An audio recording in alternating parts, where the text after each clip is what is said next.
Bonjour à tous, bienvenue dans cette nouvelle vidéo du lundi, c'est David pour le traditionnel analyse du sentiment de marché, donc une mise à jour sur également les dominances et le total market cap. Donc qu'est-ce qui s'est passé au mois de janvier? Eh bien je vous l'ai mis en mensuel le graphique. Et donc on a bien clôturé avec un fantastique mois de janvier, on peut le voir, donc c'était un beau rebond, hein, et comme prévu, là c'est donc chaque barre égale un mois, on est venu tester ce gros support donc que j'avais dessiné il y a plusieurs mois, et ici les deux mois, là, novembre, décembre et janvier, donc on a eu une réaction du marché et on est venu chercher donc les plus hauts des mois précédents ici, et donc c'est pour ça qu'on a du mal à passer, car en passant ce niveau-là, ça enverrait un signal vraiment où le marché des cryptos revient en force durant toute l'année. Pour l'instant, c'est pas le cas. Donc je vous l'ai mis en mensuel pour que vous voyez bien un petit peu où est-ce qu'on en était. Hein. Donc là, on a corrigé. Donc on a eu une correction au max de 77%, et là actuellement on reste sur une correction de à peu près 66%.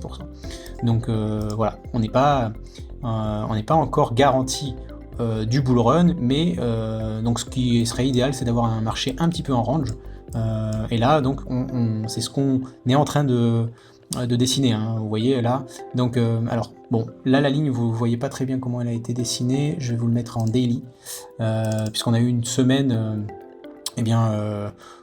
que dire, lundi on a eu une grosse correction, puis ensuite on est remonté chercher un nouveau plus haut à court terme, et là on est dans une correction daily, mais rien de bien méchant. Alors je vais enlever automatique là, voilà. Donc là qu'est-ce qui s'est passé? En fait on a pris une résistance oblique qui a été faite avec ce plus haut qui a été fait en août dernier.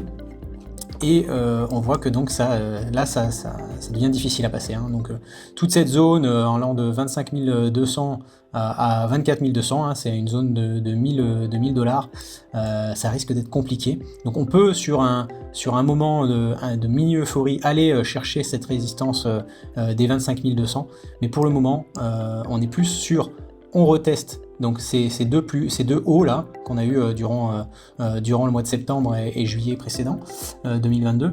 Et donc là on est là, ici on essaye en fait de transformer cette résistance qu'on a breaké ici, mais quand même pas avec une fougue incroyable, et donc on essaye le marché teste un petit peu ce support des 22 760, 22 500, 22 700. Et s'il ne suffit pas, on ira retrouver les 21 500, voilà, en cette zone un petit peu au-dessus des 20 000. Et l'idéal, ce serait vraiment qu'on le fasse et voir qu'on aille vraiment, si possible, et possiblement dessiner une épaule tête-épaule inversée. Donc épaule, tête, épaule. Alors l'épaule, elle n'est pas obligée d'être au niveau à ces niveaux-là. Elle peut tout à fait être au-dessus, hein, ici. Ça serait très bien d'ailleurs que le marché vienne un petit peu tester ce support, et ensuite continue comme ça, voilà, et dessine une belle épaule droite inversée, car lorsqu'on a une épaule tête-épaule inversée, l'objectif c'est de retourner là où l'épaule a commencé précédente, donc dans ces eaux là, hein. Donc c'est ce qui serait assez logique de venir retester les 47 800, ce qui serait quand même un bon moment pour nous. Voilà. Maintenant on n'en est pas là, il faut vraiment qu'on dessine proprement cette figure de renversement de tendance, et donc pour ça il faut ranger un petit peu. Ce qu'on appelle un range, c'est vraiment osciller entre deux bornes assez étroites, voire de plus en plus étroites, et hop, aller chercher un minimum cette première résistance des 28-32 000, et si possible la breaker avec force pour aller chercher le haut de cette épaule. Voilà. Donc, enfin le bas de cette épaule inversée. C'est le haut, quoi. Voilà. Est-ce qu'on est en train de dessiner une épaule tête-épaule inversée? Eh bien, on devrait être fixé avant l'été prochain.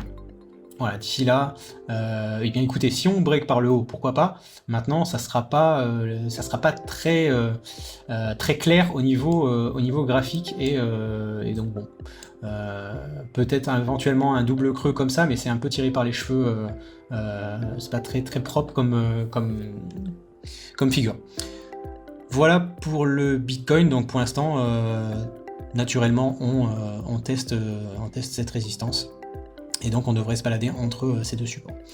C'est support et cette résistance. Voilà pour le Bitcoin. On va faire un tour sur les dominances pour voir si ça a bougé. Je remets en daily USDT. Tac. Donc USDT, bon ben voilà, hein, on est revenu comme prévu. Tester le support oblique ici. C'était donc mardi. Et donc on a un petit rebond. Donc évidemment ça va à l'inverse du Bitcoin. Donc on est sur voilà, si vraiment ce support tient pour l'USDT, la dominance, et qu'on rebondit jusqu'à cette hauteur, on va y aller en plusieurs fois. Hein. Là j'ai dessiné ça, mais ça va faire des vagues en fait. Et donc d'abord un premier niveau à 6,93 qui correspondrait à la zone des 21 500 pour le Bitcoin. Ensuite cette zone là qui correspondrait à la zone des 20 000. Et puis cette zone là qui correspondrait aux 18 000. À mon avis c'est un peu dans ce schéma là que la dominance de l'USDT fonctionne. Évidemment si ça ne tient pas cette résistance ne tient pas sur la dominance de l'USDT, on aura affaire à une nouvelle jambe baissière pour le Bitcoin et aller chercher plus bas. Alors voilà, c'est le risque qu'on a actuellement. Pour l'instant, on n'est pas... vous voyez, hein, c'est vraiment cette résistance oblique qui traîne... non, ce support oblique, pardon. Enfin, c'est l'inverse pour le Bitcoin.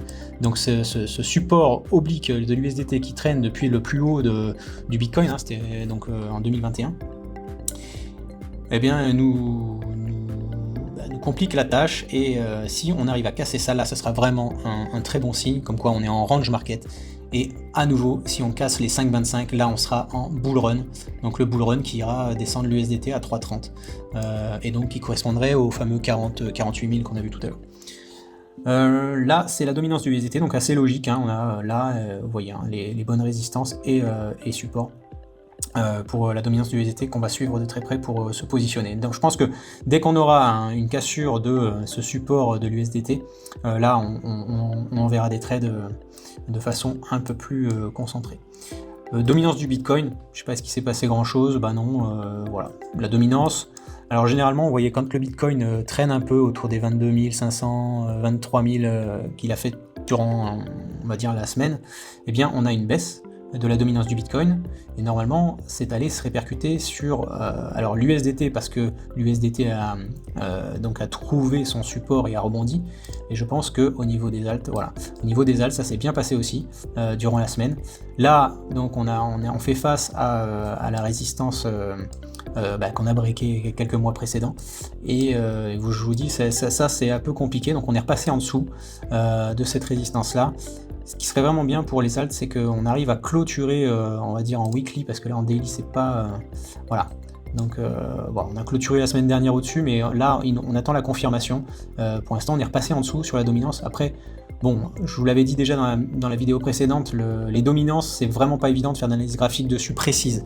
Les breakouts peuvent vraiment ne pas être vraiment un breakout, parce que je sais plus comment TradingView le dit, mais c'est calculé par TradingView, donc des fois ils n'ont pas les infos des échanges vraiment en temps réel et de façon vraiment en flux tendu.